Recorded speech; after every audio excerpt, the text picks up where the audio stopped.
Ele falou É. que ia usar o Cifute, que é centro de inteligência, para contratar, e contratou um jogador que tem problema crônico no joelho. Ontem na coletiva ele foi tão contraditório, ele entrou em tantos problemas, que ele falou: a gente está com problema para pagar, a gente está com dificuldade financeira, e na resposta seguinte ele fala que pegou empréstimo com um amigo, que até então ele dizia que amiga da porta para fora, ele pegou um amigo para fazer empréstimo para pagar o Mateuzinho.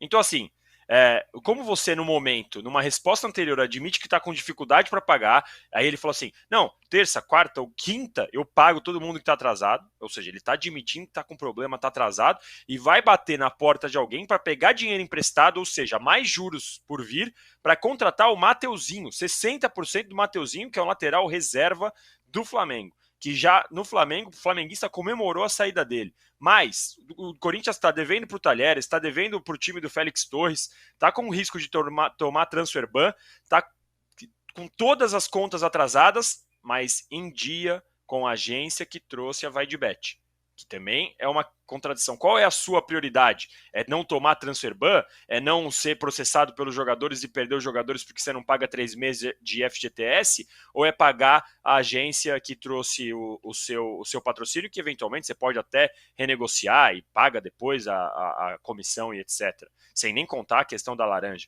Então, assim, ontem, quanto mais a gente via a coletiva do Augusto, mais a gente via que é uma questão perdida, porque eles realmente não têm a noção de fazer isso que o Mauro falou. E aí, usar o Flamengo como o melhor exemplo, porque o Flamengo não teve o mecenas como teve o Palmeiras do Paulo Nobre.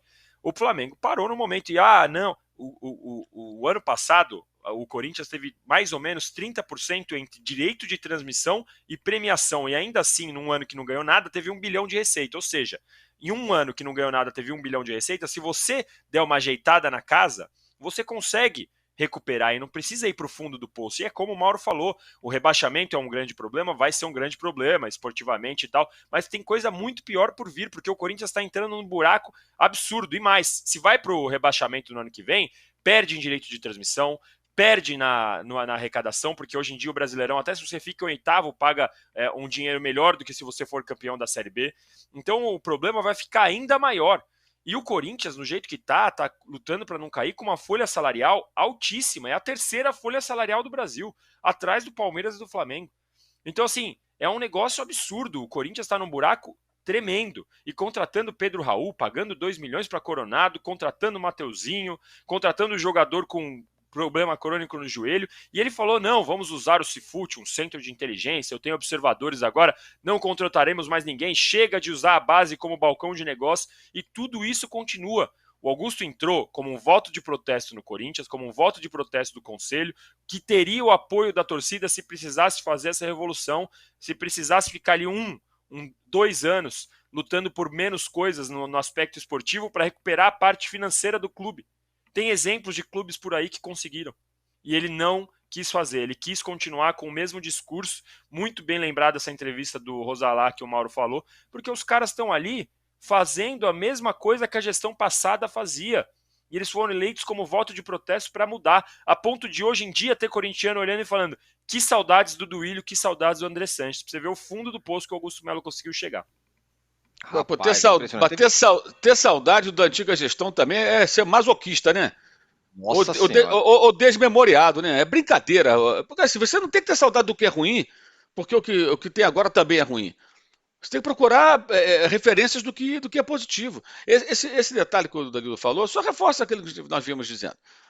Como é que você está associando o resultado esportivo à receita se num ano sem título você tem o faturamento recorde? E aí não dá para tentar acertar a casa? Essa do Mateuzinho, então, é histórica, né? Para quem não se lembra, o Mateuzinho estava emprestado pelo Flamengo. Aí sai na imprensa tudo os termos do acordo. Era um empréstimo sem valor de multa rescisória fixada, e se o Flamengo vendesse o jogador a qualquer momento, o Corinthians não ganharia nada. Primeiro, a gestão fez esse acordo, foi ela que fez esse acordo, não foi anterior não. Fez esse acordo com o Flamengo. Como a repercussão foi negativa, né, o Corinthians poderia virar uma barriga de aluguel, e isso se o Mateuzinho jogasse bem e atraísse a atenção de alguém, o que é de um otimismo atroz, né? Aí tudo bem. Não aceitamos. Devolver o jogador que já tinha treinado com o uniforme do Corinthians, no Parque São Jorge até, né? Isso. O treino aberto. Aí tudo bem, devolve o jogador. Aí na volta ele vem contratado. Gente, ele ia ficar até o final do ano emprestado. No final do ano faria um acordo lá de contratação se interessasse ou devolveria ao Flamengo. Não, eles se comprometeram a pagar 4 milhões de euros por 60%. O pessoal do Flamengo rindo de orelha a orelha falou, leva, que maravilha. Cara, que negócio mal feito. Quer dizer, isso tudo por quê? Por conta de um rompante. Aqui da barriga de aluguel, tá legal, eu acho também que ele está certo nisso, mas por que fez um acordo ruim no começo? Porque já de cara não falou, Flamengo, empresta o jogador, mas eu quero um valor fixado, e se vocês tiverem a proposta de vender o jogador, eu quero um percentual dessa venda. É a tal da taxa de vitrine, né, como se chama. Mas não fizeram isso. Só foram buscar depois da péssima repercussão do negócio, que de fato era parecido com o Flamengo quando foi o Jean Lucas para lá, o meio-campista. Né? Ficou emprestado ao Santos, no meio daquela negociação do Bruno Henrique. Aí um dia veio lá acho que foi o Lyon na época, né? Veio contratar o jogador, pagou o Flamengo tirou ele do Santos, o Santos não levou nada. Ou seja, existem inclusive negociações ruins que foram feitas por outros clubes que poderiam servir de referência. Isso tudo evidencia o quê? Uma diretoria muito ruim, muito fraca, em todos os sentidos. Nessa questão do Mateuzinho, só para a gente falar um outro ponto também polêmico dessa entrevista, o Vessone, Rodrigo Vessone, do Meu Timão, perguntou para ele, quem que é o fulano de tal que está aqui? Isso depois dele falar que amigo era do clube para fora. Quem que é esse cara aí que estava aí na despedida do Castro? Tava aí? Ah, esse aí é meu amigo, ele falou. Foi o cara que emprestou dinheiro para contratar o Mateuzinho. Emprestou lá 4 milhões. E aí, para complicar ainda mais, mas a que juros? Não sei. Não sei. Se o cara cobrar 300% de juros amanhã, o que vai acontecer? É assim que está a situação do Corinthians. A coletiva do Augusto Melo apavorou qualquer um. Bom, e o Rodrigo Matos hoje conta aqui no UOL, a reportagem dele, que o Corinthians fez operações de antecipação de valores de venda de jogadores para resolver buraco nas contas do clube nos próximos 2 meses. Isso porque o clube tem um déficit de 15 milhões por mês, o que só piorou com a perda do patrocinador master da VaideBet. Nessa antecipação, tem valores que seriam recebidos pelas vendas do zagueiro Murilo e do atacante Felipe Augusto. E o dinheiro vai servir para colocar em dia os direitos de imagens e salários do elenco. O que é, Danilo, o pior dos mundos? Quando você recebe dinheiro e esse dinheiro serve para você tapar buraco. Porque esse dinheiro ele só te alivia momentaneamente. Não é um dinheiro que você está construindo nada, você não está investindo, você está tentando resolver um problema. E pior do que isso, normalmente quando você antecipa perdendo uma parte. Então você, olha, eu tenho 15 milhões para receber ali, tal dia e tal dia, me dá 14 aqui, e aí quando chegar aquele dia lá, você recebe 15. Não sei exatamente quais são as taxas, mas normalmente você perde um pouquinho, você paga, nem que seja uma taxa de administração, uma taxa de juros, alguma coisa, para pegar um dinheiro que você vai receber lá na frente, para pegar agora. Porque ninguém vai te dar o dinheiro agora só porque você é bonitinho. Então, quando o Corinthians faz isso, além de perder um pouquinho da grana que vai ficar lá na frente, então vamos supor que essa grana era de setembro, ele adianta para agora para pagar as contas, em setembro ele vai ter outro buraco. Porque aqueles 15 milhões que estavam ali na previsão orçamentária não vão mais cair. Ele vai ter que mudar. Então pode ser que quando você entra nisso, você começa a entrar numa bola de neve. Você começa a piorar a situação. Então vai chegar setembro, putz, essa grana aqui, então vamos adiantar tal, vamos pegar, vamos antecipar para lá. E aí isso não para nunca mais. E é nesse momento que o time tem que olhar e falar, calma aí, eu vou parar aqui, eu vou respirar, eu vou diminuir os meus gastos, nem que seja num reflexo de eu ficar em 13º no Campeonato Brasileiro, nem que seja para eu cair nas quartas de final da Copa do Brasil, eu vou ter um time um pouco menos competitivo, para ajeitar a casa, para precisar parar disso, porque senão daqui a pouco ele está adiantando a receita de 2025, 26 para pagar 2024. Chega em 25, está no mesmo problema, e aí é um problema que não para mais, na verdade só piora. Juros de banco, pô, quantas vezes a gente não vê na internet aqueles casos de juros de banco que é R$10 que vira 1.000 em 3 meses? Gente, é um negócio absurdo, é um absurdo, não tem como. E o Corinthians não aprende essa lição. E ontem na coletiva, o Augusto Melo, numa entrevista que ele respondia, ele dizia saber ali que ele, tô com problema financeiro, ele na resposta seguinte mostrava que estava nem aí pro problema financeiro, que queria continuar contratando, que ia atrás. O Corinthians está voltando a ter a credibilidade. o Corinthians está voltando para o patamar de onde nunca devia ter saído. Sendo que na sexta-feira a notícia era que o patrocinador estava rompendo porque o Corinthians está numa página policial. Aí ele quis atacar o Duílio e o Andrés, que tudo bem, tem culpa, tem que entender por que caiu de 50 para 4 milhões a multa do Carlos Miguel, mas como você libera o Cássio sem saber o que vai acontecer com o seu goleiro reserva? Não tem como você liberar um goleiro sem saber a condição do seu goleiro reserva. Dá pra gente discutir aqui do porquê se caiu para 50 para 4, negociações e etc. Tem várias explicações, o Duílio já até deu explicações sobre o porquê fez isso, a gente pode concordar ou não, mas independentemente disso, quando você assume a casa e você vê, olha, eu vou liberar meu goleiro aqui, que tem contrato até dezembro de 2024, eu vou liberar, não vou cobrar nada dele, vai lá, obrigado, tchau. E aí no dia seguinte você percebe que o seu goleiro reserva tá com uma multa de 4 milhões? Assim, é inacreditável, inacreditável. E só para falar, a gente já passou a sua meta de likes aqui, viu? É verdade, isso que eu ia falar. 1.500 likes. Então vamos chegar em 2.000. E vamos para encerrar o assunto Corinthians, já que o Danilo falou sobre o Carlos Miguel. Mauro, ele ia ser vendido, não foi, e viajou. Foi lá, tá lá em Goiânia. O Corinthians enfrenta o Atlético Goianiense num jogo que virou um jogo de 6 pontos, né? Os dois times lutando contra a zona de rebaixamento. Jogo em Goiânia. Jogar lá não é fácil, apesar da campanha ruim do Atlético Goianiense. E o Carlos Miguel foi para o jogo e ainda ouviu da torcida, pô, fica, outros caras protestando, chamando ele de traíra e tal. Ele foi para lá. Aí não se sabe o que vai ser do Carlos Miguel. E o Corinthians tem esse jogo enroscadaço contra o Atlético Goianiense. É bom fazer ponto. Mas se ele é o melhor goleiro do Corinthians, ele tem que jogar, né? Porque a janela nem abriu ainda. Tem muito tempo ainda para esse negócio ser fechado. Então, melhor fazer é colocar em campo. Ele é um goleiro contratado do Corinthians, recebe o salário do Corinthians. Ainda não foi fechada a negociação, né? A venda do atleta. E se ele é o melhor goleiro que o Corinthians tem no elenco, vai se dar o luxo de abrir mão ainda. Tem que botar para jogar. É o que tem que fazer. Ah, a torcida está protestando, tudo paciência. Aliás, a torcida deveria protestar contra quem faz esses acordos malucos aí, né? Reduzir uma multa de 50 milhões para 4 milhões. De 50 para 4. Até poderia reduzir num Isso. acordo. Olha, a multa está muito alta, o rapaz é reserva, não está jogando. São argumentos até razoáveis, né? Vamos reduzir a multa porque ele tem a possibilidade de ser negociado. Mas para 4 milhões? Putz, por que era 50 e caiu para 4? Não dá para entender um acordo desse. É muito ruim para o Corinthians. E a incapacidade da atual gestão, que durante todo o processo do Cássio, de desligamento do Cássio, não teve cuidado, ao que tudo indica, de procurar o staff do jogador, o empresário do jogador, e falar: olha, o rapaz agora está virando titular, o Cássio está de saída, queremos fazer um novo contrato com ele e aumentar essa multa rescisória que era de 50 milhões, caiu para 4. Vamos colocar aqui 20, 18, 22, sei lá, um valor que proteja o clube, né? Mas não fizeram isso também. Então, mas esperar o quê, né? Não dá para esperar muita coisa dessa gestão do Corinthians, ainda mais no momento que as pessoas estão largando o clube, né? Os dirigentes estavam largando o clube, tudo isso aconteceu quase que ao mesmo tempo. Eu fiz uma pedida aqui, ó. Fala, Danilo. Não, só para dar o exemplo, né? A gente falou disso, dessa multa que cai. Um exemplo que aconteceu agora, o Luan no Palmeiras. O Palmeiras renovou o contrato com a condição de a multa cair para 4 milhões, perto de 4 milhões de dólares, porque o Luan tinha um desejo de ser negociado.